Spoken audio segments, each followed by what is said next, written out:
Welcome to I Said What I Said. I'm Brad Wakai. That's Tyson Gentry. AFC West, as we keep this baby moving. Kansas City Chiefs, Super Bowl runner-ups. Oh, baby, you're welcome. As Tyson and I sit here with our Eagle fandom in the background. In all seriousness, though, Tyson, this was a great draft for the Kansas City Chiefs. I mean, all right, you flip picks with the Eagles.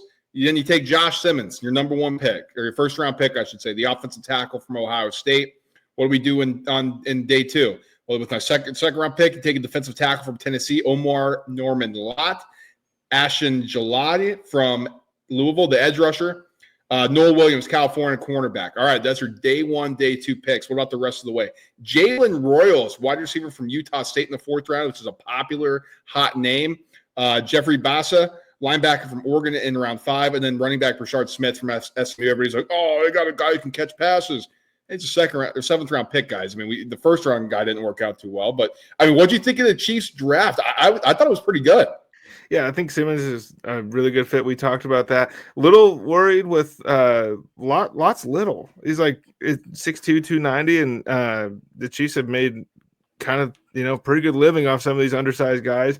I thought he's like pretty much the exact same archetype of guys that they've had in the past. And so they clearly have a type, and their type seems to work. They haven't been the best drafting team. That's kind of under the radar over the last, sustained period of success here. But walking out of here with no tight end means, wheels up for Noah Gray, if that's your thing. But you're bashing the 7th round running back like Isaiah Pacheco wasn't a 7th round running back.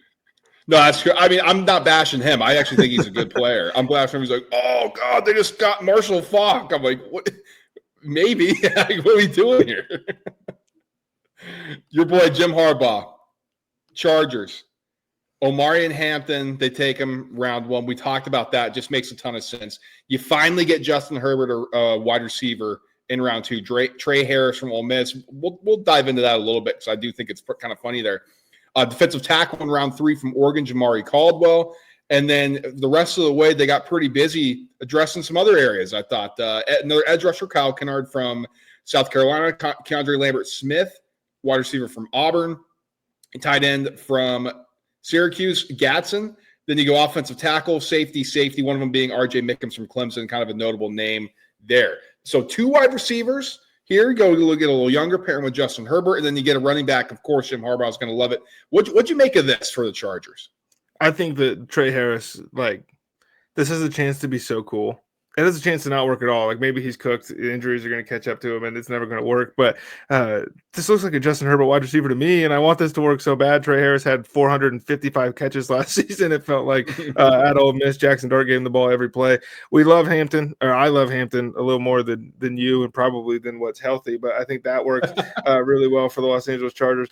Caldwell, a good pick. Kennard, a good pick. I think Lambert-Smith, this is a little head-scratching to me, but he's super quick, and maybe, hey, we need somebody to give Ladd a break on some of these. And the rest of them, they're dart throws, dude. And I think Mickens is a 6th-round pick for a reason, but we're talking culture. Jim Harbaugh made the playoffs in year 1, so all this gross stuff that's been under the Brandon Staley Chargers doesn't exist anymore. You got to root it out. Yeah, exactly. You got to get your guys in there, right? And that's what they're doing, especially when you're filling out the edges of the roster. So I think that's a good point with the Mickens thing. Guy, obviously played under Dabo Swinney. The Harris thing. So I texted you. I'm like, Harris is going to find out how much he loves football. Yeah, because that's kind of the thing here. And I don't know Trey Harris at all, but there's kind of the things and the injuries. Like, how much does this guy want to be in the facility? How much does this guy want to be physical? How much does this guy want to block? Or how much does this guy just want to run around and catch passes? And I'm the wide receiver and I'm cool. Because if you're going to be playing in this offense, you're going to have to block and do the dirty work. That's my question with Keandre Lambert-Smith. So before he went to Auburn, he was at Penn State, really super talent, didn't do a lot of the dirty work, kind of disappeared, attitude questions, concerns there. That, to me, is why he slid. I mean, this guy, I honestly think if he figured it all out, is a day 2 pick for sure. But he failed to the 5th round. It could be a great value for the Chargers. Could also be a huge bust. He doesn't do anything. Yeah, and I don't know if we're ever going to find that out from him. I don't know how much he's getting on the field year 1. Denver Broncos, 1st-round pick, Jahdae Barron, cornerback from Texas. We went over that in detail. We loved that pick. We see the vision there. And then day 2, you go R.J. Harvey. That's when you get your running back. That's what we said. What are we talking about? They've taken a running back here. They get RJ Harvey. Tyson loves him. How about Pat Bryant, wide receiver from Illinois in round 3, Savion Jones, edge rusher from LSU. Those are your day 1 and 2 picks.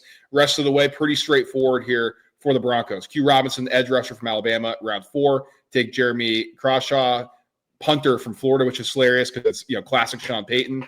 And then Caleb Lohner, tight end from Utah, big guy, basketball player, I think, or something along those lines. So not a whole lot here for the Denver Broncos, but I thought what they did with their picks, Tyson, makes a lot of sense. Yeah, me too. I don't really love Jones, Savion Jones for them, but I didn't love him at LSU. I watched a ton of him. Maybe I'm going to be proven wrong. This is an RJ Harvey show, folks. I mean, this is a guy, 48 total touchdowns. But I'm always saying scoring touchdowns is a skill, and none of those Broncos running backs had a nose for the end zone. Right. I loved Javonte Williams coming out of North Carolina. That dude wouldn't find the end zone for you if you could point it out to him on a map. And Jaleel McLaughlin is 110 pounds. The Audric Estime thing was super fun. This is the RJ Harvey show. If he's going to fill the Joker role for the Sean Payton offense, I don't care that he's 24 years old. That's the whole thing right now. Well, I don't know. He's just too old. 28 by the end of your first contract when running backs don't get a second one is fine. I think that this was much needed for them. And then, the fact that he was able to sneak in a punter is just awesome. Yeah, Savion Jones, so you're not a big fan of him. I'm curious about that, Tyson. I think if it hits, you got a guy here. And on this defense – I mean, you need more tools. I mean, and then you go Q Robinson just for good measure. To me, they're looking at this going, we're not sure about Savion Jones. Let's just make sure one of these guys potentially could hit. If we go over 2, it's bad luck. But 50% here, I mean, I think you're happy with your 3 and 4 getting spent on that capital. Yeah. Las Vegas Raiders are close things out in this division. 6 overall pick, Ashton Jeanty. We talked about him. Listen, culture setter, how much more do we want to say about this thing? But this was a monster draft for the Raiders. And it starts here. Jack Beck, the wide receiver from TCU. And that's your second round pick. Then your round 3 pick, you had 3 of them. Taking Darian Porter, cornerback from Iowa State. Caleb Rogers, offensive tackle from Texas Tech. Then how about this? Charles Grant from William & Mary. This was a popular name throughout the entire process. I know Tyson's going to dive into that. I'm curious here. And then the rest of the way, day 3, Dante Thornton, wideout Tennessee. Tonka Hemingway, defensive tackle, South Carolina. Then you go to the 6th round. J.J. Pegues, defensive tackle from Ole Miss, just a monster of a guy. Tyson's boy, Tommy Mellott. They've got him as a wide receiver here for Montana State. What's going on? He's a quarterback for the Bobcats. Then 2 picks later, Cam Miller, quarterback, North Dakota State. And they close out with Cody Lindenberg, linebacker from Minnesota. So a lot going on here for the Raiders. They look to shift their culture. What are your thoughts on this draft? I think, groundwork laid. That's what I would say. The back-to-back offensive tackles thing is the best thing in the draft, to go Caleb Rogers and then Charles Grant. Grant's huge, and the conversation right now is he played 2 upright. Well, he's at William & Mary, and he's 480 pounds, 6'8", 6'7", something like he's just way bigger than everybody else. So yeah, he's going to be a little upright. You coach that out of him, and maybe you get a long-term starter. Maybe you get 2 of them, and I think that's awesome. The Jack Beck thing is. I didn't think that, going through this, that this was the number 58 pick in the draft, No. But big physical. Maybe he fits a mold for a Pete Carroll pass catcher that we've seen many times. A tight end out of high school to LSU, converts to wide receiver. They said, you can't play wide receiver here. He said, I'm going to go do it at TCU. And he did it pretty well. But the story here, Brad, is how many preseason tickets they're going to be able to sell with a direct flight to Las Vegas from Montana, because we're getting a Cam Miller to Tommy Mellott touchdown pass at some point in the preseason. And that's going to feed families out here. We need it. It's been tough in the farms and all that. But in all seriousness, this is a team that needed to reset its culture. And I know that these are 6th-round picks, and are probably one or both isn't going to make the roster here. But hey, let's go get the 2 preeminent winners, or 2 of the 3 preeminent winners at this level of college football. It's called the Football Championship subdivision for a reason, Brad. These guys compete for championships.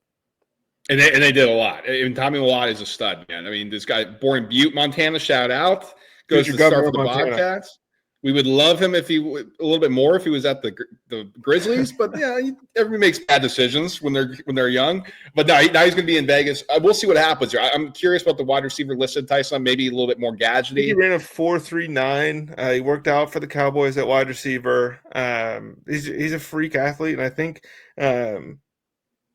that was always, he struggles throwing the football. Cam Miller struggles throwing the football too, and he's a plus athlete at the quarterback position. And so I think that was just one of those things where I'm being for real. I think they were like, these two guys can come in, and if we want to have competitive August workouts, I'll trade you 2-6 for that.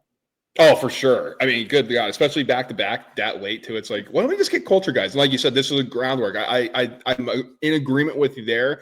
Like Ashton Genty's going to come in and work hard. Jack Beck, I mean, you just talked about, I want to play wide receiver. Can't do it here. I'm going to go to TCU and work my way into a second-round pick. Like, this is what you want in the new regime here. And you got to start doing it with something, and this was the place to do it. So I hats off to the Raiders. We'll see if any of it works. Like, we have no idea. But I can see the vision. I can see what they're trying to do, and that's all we're asking for here on the show. Like, you got to have a plan. You got to have something in place.